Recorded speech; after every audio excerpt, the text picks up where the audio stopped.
မက်ဆီကိုသာဘောလုံးပေးလိုက်သူကခမည်းကိုဖန်တီးမှုတွေလုပ်ပေးလိုက်မယ်ဆိုတော့ဇီဒန်စတိုင်ပြောလာခဲ့တဲ့ဒေးဗစ်ဘက်ခန်ပရိသတ်များအားလုံးပဲမင်္ဂလာပါခင်ဗျာဟင်းသာ iPad coach ကို Mount 556 betting service ကနေအားလုံးကိုပြန်လည်ကြိုဆိုလိုက်ပါခင်ဗျာဘောလုံးလောကမှာအောင်မြင်မှုရရှိဖို့အတွက်နေစနစ်တွေဗျူဟာတွေအများကြီးရှိပေမဲ့တကားလီမှာတော့နီးပြတွေအသင်းပိုင်ရှင်တွေရဲ့အောင်မြင်မှုလျှို့ဝှက်ချက်ဟာအရန်ကိုရိုးရှင်းနေတတ်ပါတယ်အဲဒါကတော့အသင်းရဲ့အကောင်းဆုံးစားမစီကိုဘောလုံးပေးလိုက်ပါဆိုတဲ့အချက်ပါပဲ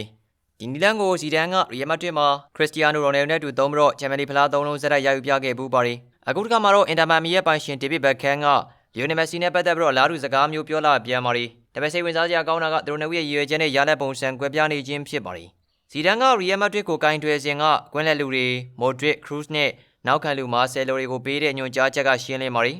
ရိုနယ်ဒိုပင်နာရှိလဲရှာပါပြီးရင်ဘောလုံးပေးပါဆိုတာပါပဲရိုနယ်ဒိုကဂိုးသွင်းဆက်ဂိုးမရှင်တူဖြစ်ပါတယ်သူစီကိုဘောလုံးရောက်သွားမယ်ဆိုရင်သွင်းဂိုးဖြစ်ပြောင်းလဲသွားဖို့ရာခိုင်နှုန်းရန်ကိုများပါတယ်ဇီဒန်ရဲ့ရိုနယ်ဒိုကိုပေးလိုက်ဆိုတဲ့သဘောတရားကသူဆုံးသက်ပေးလိုက်မယ် he will finish it ဆိုတဲ့အဓိပ္ပာယ်ဖြစ်ပါတယ်ရိုနယ်ဒိုကဘယ်နည်းဧရိယာထဲမှာဘရင်တစ်ပါးလိုပါပဲသူစီကိုဘောလုံးရောက်တာနဲ့ပြိုင်ဘက်ခံစီမှုတွေထိတ်လန့်သွားပြီးတော့သူကခေါင်းခြေထောက်နှစ်ဖက်လုံးနဲ့ဂိုးသွင်းယူလေးရှိတတ်ပါတယ်ဒီနည်းဗျူဟာကရီယယ်မက်ဒရစ်ကိုဥရောပရဲ့ဘရင်ဖြစ်စေခဲ့ပါတယ်ဒေးဗစ်ဘက်ခန်ကတော့မက်ဆီပေါ်မှာအမြင်တစ်မျိုးနဲ့ချင်းကပ်ပါတယ်သူကမက်ဆီကိုဘောလုံးပေးလိုက်ရင်သူကခမည်းကိုဂိုးတကူဖန်တီးပေးလိုက်မယ်လို့ပြောခဲ့ပါတယ်MLS Cup Final ပွဲပြီးမှာပွဲပြီးကနေနောက်ဆုံးမိနစ်တွေကကျွန်တော်တို့ကြည့်ရတာတော်လေးဆိုးွားခဲ့ပါတယ်ဆိုပြီးတော့ဘက်ခန်ကပြောခဲ့ပါတယ်ဘက်ခန်ကကစားမအောင်တူဖြစ်ပေမဲ့အခုချိန်မှာပိုင်ရှင်တူဖြစ်နေပါပြီ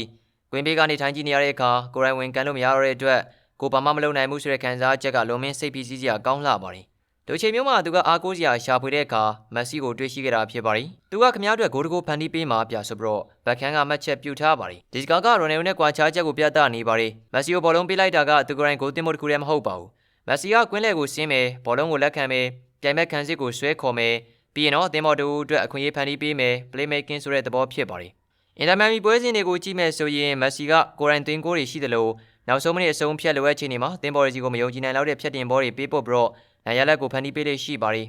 ဘက်ခန်ရဲ့စကားကမက်ဆီနဲ့ရိုနယ်ဒိုကြားကကစားဟန်ကွာခြားမှုကိုမိမောင်းထိုးပြတယ်လို့ဖြစ်နေပါတယ်ရိုနယ်ဒိုကတိုက်စစ်လမ်းကျောင်းရဲ့ဘန်းတိုင်း destination ဖြစ်ပါတယ်ဘောလုံးကသူ့စီရောက်ရင်ဂိုးရရှိနိုင်ပါတယ်သူက goal scorer အဖြစ်အဓိကတာဝန်ယူတာဖြစ်ပါတယ်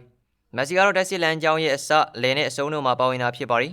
ဘက်ခန်ပြောလို့ပဲမက်ဆီစီဘောလုံးရောက်ရင်သူကကိုရိုင်းဂိုးမသွင်းရင်တောင်မှတခြားသူသွင်းလို့ရအောင်ဖန်တီးပေးပါလိမ့်မယ်သူဟာ playmaker black goal scorer နှစ်ဦးလုံးဖြစ်ပါတယ်ဘက်ခန်ရဲ့ပြောကြားချက်အရအသင်းသားတွေကိုနီလန်းပေးနေတာတွေမဟုတ်ဘဲနဲ့မက်ဆီပေါ်ထားရှိတဲ့အကျွမ်းမဲ့ယုံကြည်မှုကိုပြသနေတာဖြစ်ပါတယ်ပွဲပြီးကနေမိနစ်တွေဆိုတာဖျားများဆုံးချိန်ဖြစ်ပါတယ်တမန်ကစားမတွေခြေမကိုင်းပြီးလက်မကိုင်းပြီးဖြစ်နေချိန်မှာမက်ဆီကတော့အေးဆေးတည်ငြိမ်စွာနဲ့ဖြေဦးရှာနိုင်ပါတယ်ဘက်ခန်ကဒါကိုတီးလို့သူ့စီကိုသာပေးလိုက်လို့ပြောတာဖြစ်ပါတယ်မက်ဆီကိုဘောလုံးပေးလိုက်ခြင်းဟာမက်ဆီတယောက်တည်းကောင်းမှုမဟုတ်ဘဲနဲ့တသင်းလုံးကစားအလွယ်ကူသွားစေတာဖြစ်ပါတယ်မက်ဆီကဘောလုံးရရင်ပြန်မဲ့2ယောက်3ယောက်သူ့စီကိုပြေးလာရတဲ့အတွက်ကျန်တဲ့တင်းမော်တွေလွတ်ထွက်သွားပြီးတော့ဂိုးသွင်းခွင့်ရရှိကြပါတယ်ဇီဒန်ကရိုနယ်ဒိုကိုသွင်းဂိုးများရဲ့ဘရင်ဖြစ်ယုံကြည်ခဲ့တယ်လို့ဒေးဗစ်ဘက်ခန်ကလည်းမက်ဆီကိုဖန်တီးမှုများရဲ့မော်စရာဖြစ်ယုံကြည်အားကိုးနေပါတယ်ဘက်ခန်ပြောတဲ့သူကခမည်းကိုဖန်တီးမှုတွေပြုလုပ်ပေးလိုက်မယ်ဆိုတဲ့စကားကမက်ဆီရဲ့တမိုင်းမှာထူးခြားတဲ့နေရာတစ်နေရာကိုပိုင်ဆိုင်ထားခြင်းကိုပေါ်လွင်စေပါတယ်